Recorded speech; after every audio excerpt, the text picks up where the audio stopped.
You are listening to Part 12A of the podcast series, 21 Qualities of a Leader. The 12th quality of a leader is passion. I have discovered that the great leaders have a great amount of passion. Anyone can dabble, but once you've made that commitment, your blood has that particular thing in it, and it's very hard for people to stop you. What's he talking about? He's talking about passion. Again, I've talked often about high-energy people versus low-energy people. Can I tell you something? When you say, oh, that person's high energy, and oh, well, that person, they're just low energy. There aren't high-energy, low-energy people. There are just people who have passion and people who don't. And if you have passion, you're high energy. Let me put it this way. You have never met a passionate person with low energy. You never met a person say, oh man, I want to change my life and I want to change people's lives, but I'm just so tired.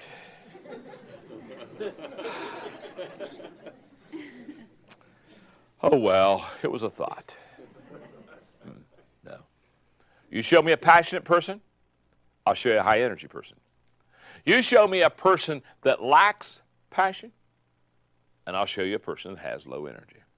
So let me give you some passion principles, since these are qualities of a leader. For example, number one, I believe this.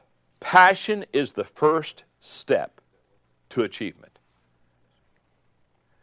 The first step to achievement is always passion.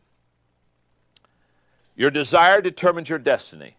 Think of great leaders and you will be struck by their passion. Gandhi for human rights, Winston Churchill for freedom, Martin Luther King for equality, Bill Gates for technology. Anyone who lives beyond an ordinary life has a great desire. That's a fact. A moment ago, I was having a little fun with Jack Countryman, who's over here, who's been a long-time friend, Countryman Books. But Jack was the guy that helped me with the title yesterday of my next book. And no, Jack, you don't get any royalties off that title, okay? But Jack and I were playing golf just a couple weeks ago in Palm Springs. He's 73 years of age.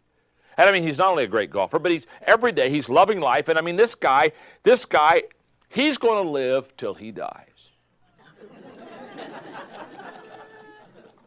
I mean, come on.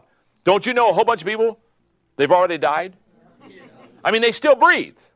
It's kind of like when they finally do, like, really die and stop breathing, somebody will have to stand up and say, well, you know, they died 12 years ago. We just had their funeral today. I know all kind of people just like that.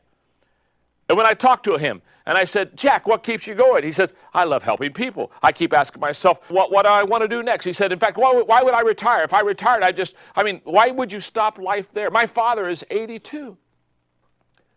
He's amazing.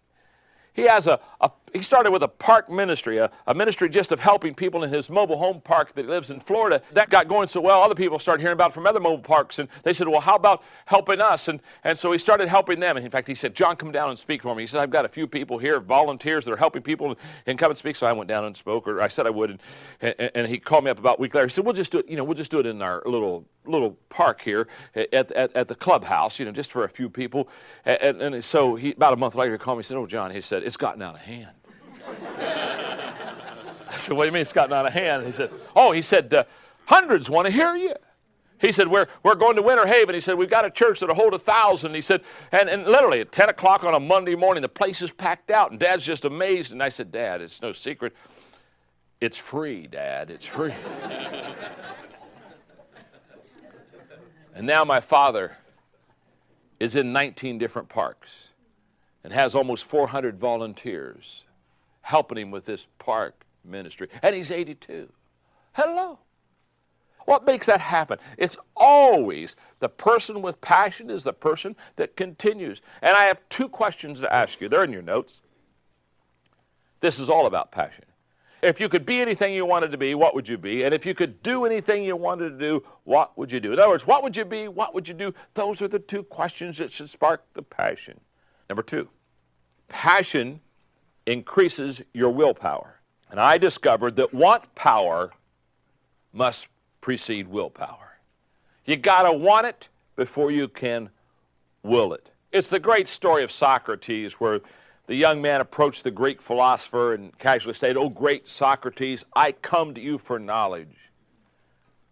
So Socrates, the philosopher, he took the young man down the sea, waded in with him, and then he ducked him under the water for 30 seconds. When he let the young man up for air, Socrates asked him to repeat what he wanted. "Knowledge, O great one," he sputtered. Socrates put him under the water again, only this time a little bit longer. After repeated dunkings and responses, the philosopher asked, "What do you want?" And the young man finally gasped, "Air! I want air!" "Good," answered Socrates. "Now, when you want knowledge as much as you want air, you will have it."